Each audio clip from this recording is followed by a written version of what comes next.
Bienvenue à tous sur le Wrestling News. J'espère en tout cas que vous allez bien dans ce mercredi 4 janvier 2017. Et donc au programme d'aujourd'hui, vous aurez le résumé de WWE SmackDown et on terminera avec deux informations made in SmackDown, la Luchadora, et on terminera ensuite avec Dean Ambrose et Renee Young. Et oui, je suis très généreux aujourd'hui. Et place maintenant au show de SmackDown, et c'est le Miz qui a ouvert le show. Il dit que c'est une nouvelle année, il faut faire donc des résolutions, et lui c'est le pardon. Il demande à Renee Young de venir pour s'excuser. Elle ne vient pas, ou plutôt c'est Ambrose qui vient, après quelques critiques d'ailleurs sur son couple. Voyant cela, le Miz se barre, laissant Ambrose avec Maryse, qui lui met une violente gifle, et qui conclut qu'elle a plus de cran que son mari. Vient alors le premier match et c'est Baron Corbin qui bat Dolph Ziggler avec un End of Days. Après le combat, Corbin continue à attaquer Dolph Ziggler, ce qui fait venir Kalisto qui vient alors l'aider. Et c'est alors que l'impensable arrive, et oui, Dolph Ziggler très énervé qui veut maintenant qu'il ait plus besoin de personne, met un super kick à Kalisto sous les yeux d'un public sous le choc. Et d'ailleurs en coulisses, il s'en prendra aussi à Apollo Crews. Le second match oppose Becky Lynch à la Luchadora, d'ailleurs on en parlera après.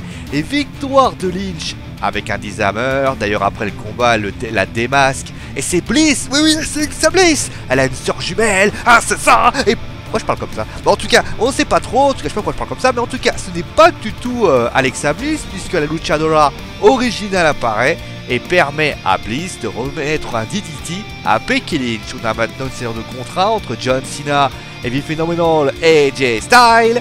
Ce dernier d'ailleurs débute en disant qu'il ne combat pas dans la même catégorie. Il dit ensuite qu'il a sans doute du talent, mais en tant qu'acteur ou lutteur, il ne sera jamais à la hauteur du Rock ou alors du phénomène AJ Styles. D'ailleurs cela énerve John Cena qui te fait un discours sur l'amour du sport et te dit qu'il va faire d'AJ sa bitch parce qu'il est John Cena.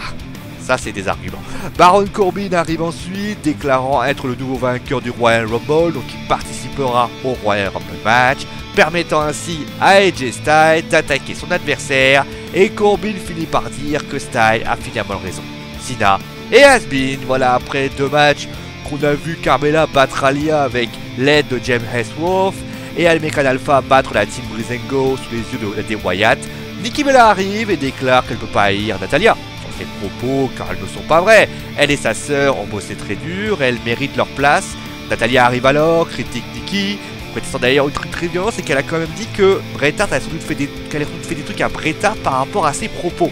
C'est assez violent, et tout ceci d'ailleurs se termine par un propos encore plus violent. Elle dit que John Cena finira par la dégager tellement elle sera moche. Et enfin on termine avec le main event, titre intercontinental, le Miz contre Dean Ambrose.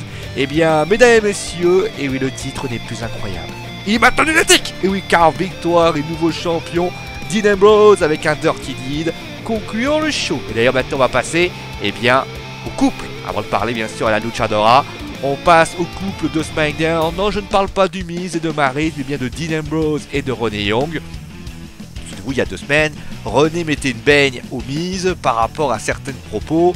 Et la semaine dernière, Renee permit à son compagnon de frapper le Miz. Et bien cette semaine, vous l'avez vu, Renee Young, le Miz a demandé à ce qu'elle soit là. Elle n'est pas venue, elle n'a même pas aidé son compagnon pour le titre intercontinental. Et la raison est pour ainsi dire évidente, on prend la storyline et on la met dans la poubelle. Voilà, d'après le site PW Insider, les scénaristes de SmackDown n'apprécieraient pas trop la storyline et donc ils ont décidé de clore tout ça pour sans doute un match solo classique comme vous l'avez vu pour le titre intercontinental. Alors est-ce que la WWE considère que Renee Young dans un ring, c'est pas une très bonne idée? Ça peut être une supposition. Allez, maintenant on va terminer avec celle qui a encore distrait Becky Lynch à Luchadora. Qui est cette jeune fille? Et donc bien sûr, alors ça au début ça a été Becky Lynch, puis après la semaine dernière elle est venue. Maintenant il y a plein de rumeurs, et donc la première rumeur qu'on pourrait avoir serait Deonna Purrazzo, lutteuse qu'on a vu d'ailleurs à NXT et à la Ring of the North. Alors est-ce que c'était elle? En tout cas, a priori ce ne serait pas Deonna. Deonna était peut-être sous le masque, mais pour promouvoir quelqu'un d'autre.